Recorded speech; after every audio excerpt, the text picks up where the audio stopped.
बहू बनी ड्राइवर। सीमा की साड़ी रवि से होती है। रवि को नशे की बुरी लत लगी होती है। एक दिन अरे माँ, मेरा एक साइड का शरीर काम नहीं कर रहा है। मैं आज खेतों में कैसे जाऊंगा? अरे बेटा, ऐसा ना बोल। तेरे पापा के जाने के बाद से तू ही घर चलाने का सहारा है। मैं डॉक्टर को बुला लाती हूँ। देखिए बहन जी, रोहन के शरीर के एक साइड में लकवा है। अब वो कभी ट्रैक्टर नहीं चला पाएगा। घर में मंहूसियत का माहौल हो जाता है। लीजिए माँ जी, रोटी खा लीजिए। अरे बेटा, मुझे तो भविष्य की चिंता हो रही है। मेरा एक ही बेटा है और वो भी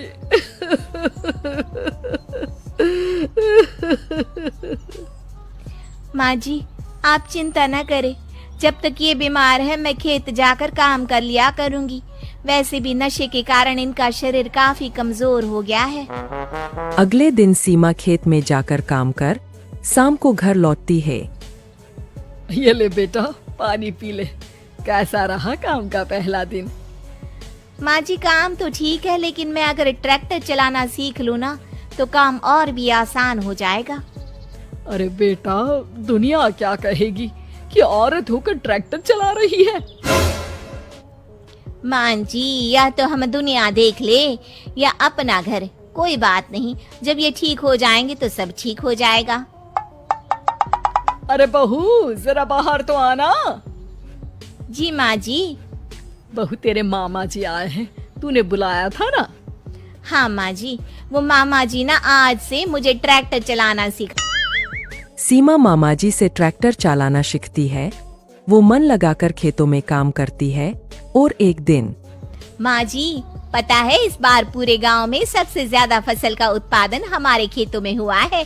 इस साल तो खूब पैसे आएंगे। हाँ। सास खुश नहीं होती है। वो चुपचाप वहाँ से जाने लगती है। तभी सीमा उसे रोक लेती है। क्या हुआ माँ जी, आपको खुशी नहीं हुई?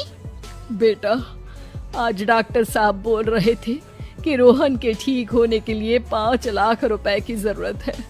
समझ नहीं आ रहा क्या करूं। सीमा शांत हो जाती है।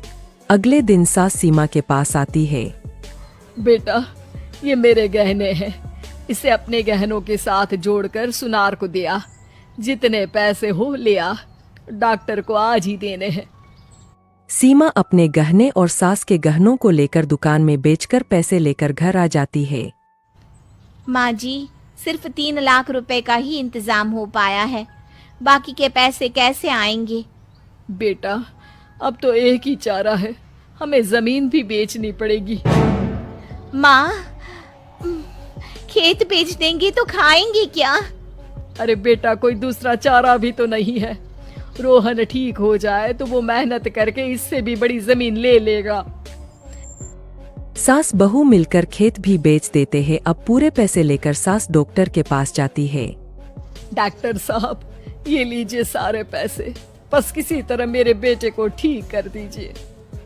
आपका बेटा ठीक तो हो जाएगा, लेकिन 6 महीने का समय लगेगा। सास बहू सोच में पड़ जाते हैं कि अब तो कोई जारिया भी नहीं रहा जहाँ से उन लोगों की कमाई हो। अब कमाएंगे नहीं तो खाएंगे क्या? माँ जी, मेरे माता पिता ने लड़की होने के कारण मुझे ज्यादा पढ़ाया लिखाया नहीं, लेकिन ट्रैक्टर चलाना सीखकर मैं कुछ काम करने के लायक तो हो ही गई हूँ। अरे बेटा, ट्रैक्टर अब कहाँ चलाएगी? खेत तो बिक गए हैं। माँ जी, मैं किसी और के खेतों में दिहाड़ी में काम कर लूंगी। कुछ तो पैसे आएंगे ही ना। कहकर सीमा काम करना स्टार्ट कर देती है। जैसे तैसे उन पैसों से गुजारा चल ही रहा था। माँ जी, पास के अस्पताल से मुझे नौकरी के लिए ऑफर आया है। पैसे भी ये 4 गुना ज्यादा मिलेंगे और अब खाने पीने दवाई के साथ हम कुछ पैसे भविष्य के लिए भी जोड़ पाएंगे। लेकिन काम क्या है बहू? माँ जी, मुझे अस्पताल की एम्बुलेंस चलानी है। अरे, तू तो मेरी बहू नहीं, बेटा है। बेटा, जरूर जा बेटा। और हाँ, तूने पूरे गांव में एक मिसाल कायम कर दिया कि हर काम हर कोई कर सकता है। उनके लिए लड़की या लड़का होने की कोई जरूरत नहीं। सीमा मन लगाकर काम करना शुरू कर देती है। आगे जाकर वो